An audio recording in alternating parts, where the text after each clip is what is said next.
타인 몰래 주머니나 가방 등을 열어서 안에 있는 물건을 훔치는 행위는 생각보다 오래된 절도 수법으로 조선시대에 도포의 소매자락이 장난 아니게 길어서 외출 시 도포나 두루마기를 입는 양반층이 허리춤에 차는 주머니 대신 소매자락에 물건을 넣고 다닌 데에서 온 단어로 소매를 이용해서 물건을 훔쳐간다고 소매치기라 했습니다. 홍선 대원군이 도포자락의 폭을 줄인 이후로는 물건을 넣기 힘들게 되었으므로 최소 고종 이전 때부터 이어왔다고 추측할 수 있습니다. 소매치기 이 이외 표현어로는 도모나 쓰리꾼이라고도 불리고 업계 은어로는 떼끼라고도 하며 취객을 상대로 한 소매치기를 가리켜 아리랑치기라는 용어를 쓴 적도 있으나 아리랑이라는 단어 선택에 문제가 제기되어 지금은 취객치기 또는 부축배기로 대체하여 쓸 것을 권고하고 있다고 합니다. 소매치기는 감옥에 넣어도 절대 갱생하지 않는 별종들이라고 하는데 오죽했으면 사기꾼들은 숨쉬는 것 빼고는 다 거짓말이지만 소매치기는 숨쉬는 것조차도 거짓말이라는 말이 있겠습니까? 소매치기의 손맛을 할머니가 되어서도 버리지 못하는 중독 이유와 카드와 스마트폰의 등장으로 200여 년을 이어온 베테랑 경찰관도 일망타진을 못했던 쓰리꾼들의 앞날을 가로막고 있는 현실을 오늘의 주제로 살펴보도록 하겠습니다. 프로이트에 따르면 인간 행동의 동기는 세 가지로 정리됩니다. 하나는 쾌락 원칙, 즉 그 일을 하면서 즐거울 것. 둘째는 현실성 원칙, 미래를 위해 현재의 고통을 감수하는 것. 세 번째는 반복 강박, 별 이익을 얻지 못하더라도 과거의 경험을 반복하려는 맹목적 충동.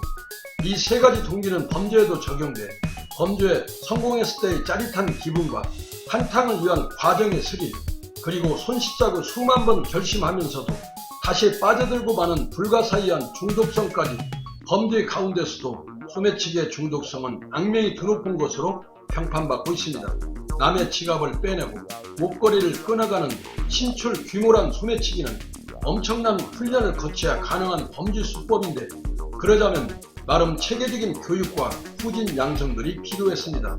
업계에 내놓으라 하는 소매치기 대부들 얼굴이 각 경찰서 형사들의 눈에 익었으므로 아무리 훌륭한 재주가 있다 해도 마음 놓고 할 수 없게 되자 소매치기의 선수들은 은퇴 후 스스로 각자 두목이 돼 12, 16세 불량 소년들을 모아 소매치기 수법을 교묘히 가르치는 중이라는 기사가 1925년 4월 21일자 일간신문에 크게 실렸습니다.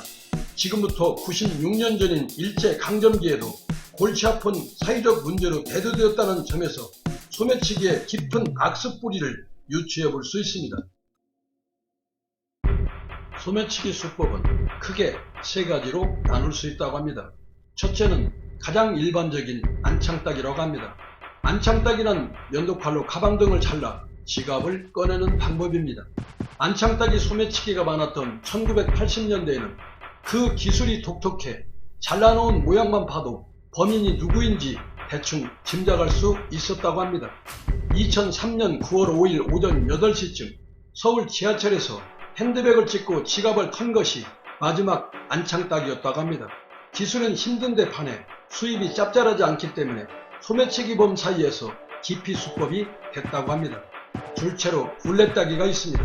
범행 대상은 주로 비싼 목걸이를 착용한 여성으로 방법은 일당이 범행 대상자를 둘러싼 뒤 바람잡이가 떨어뜨린 지폐 등을 줍는 척하면서 대상자의 치마를 걷거나 다리를 만지면 깜짝 놀란 피해자가 고개를 숙일 때 선수가 목걸이를 잡아 이로 끊어 챙기는 수법인데 선수의 이는 백금동으로 처리되어 있어 순식간에 금목걸이를 끊을 수 있다고 합니다.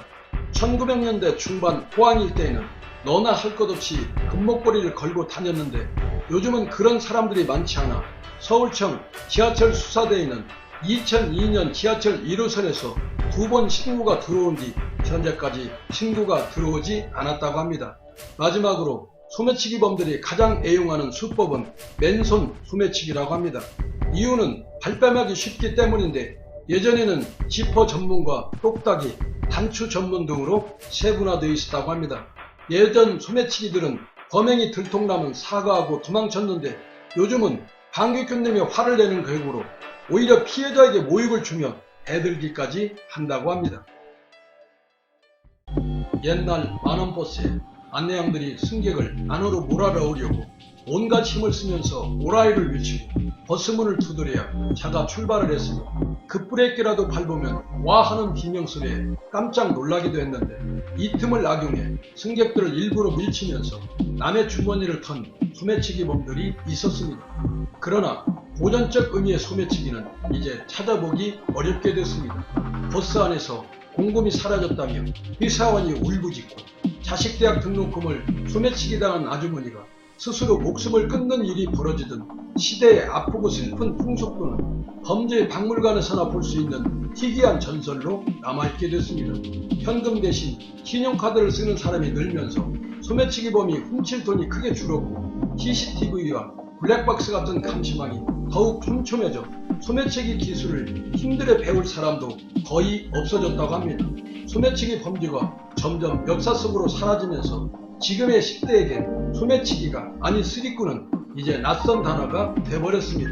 하지만 각종 유사수신을 앞세운 다단계 판매망과 일확천금을 벌 수 있다는 정체불명의 비트코인 조직단이 내부거래 정보를 이용한 양심 없는 부동산 한탕주의자들과 삼각지대에서 합세해 새로운 형태의 소매치기 스리꾼으로 거듭거듭 진화돼 24시간 먹잇감을 노리고 있으니 헛된 망상일랑 아예 머릿속에 지워버리고 한 해의 반환점을 돌고 있는 7월의 색깔처럼 푸르고 푸르게 계절과 가슴으로 동행하시라 코스모스 메아리의 깃발을 아부껴 봅니다.